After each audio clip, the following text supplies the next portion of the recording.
বেশ কিছুদিন আগের কথা, নতুন বিল্ডিংয়ের কাজে ব্যস্ত সময় কাটছিল।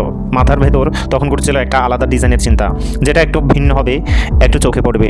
ডিজাইনটা খুব বড় কিছু না, শুধু দুই রঙের টাইলস, একটা নীল একটা কালো। কালো রঙটা বাজারে সহজে পাওয়া গেল, কিন্তু সমস্যাটা হলো নীল রঙের টাইলস আশপাশের কোথাও মিলছিল না। খোঁজ করতে করতে শেষমেশ যেতে হলো নাজিরহাটে।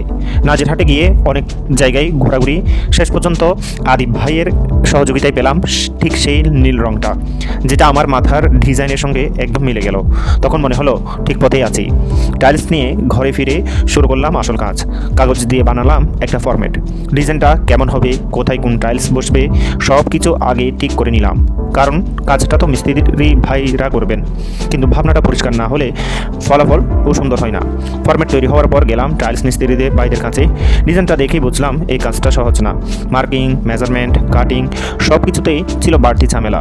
সত্যি বলতে এই ডিজাইনটার জন্য বেশ ভোগান্তি পাতে হয়েছে মিস্ত্রি ভাইদের। তবু তারা থেমে যাননি, ধৈর্য ধরে একটার পর একটা টাইলস কাটলেন, মিলালেন, আবার খুলে ঠিক করলেন।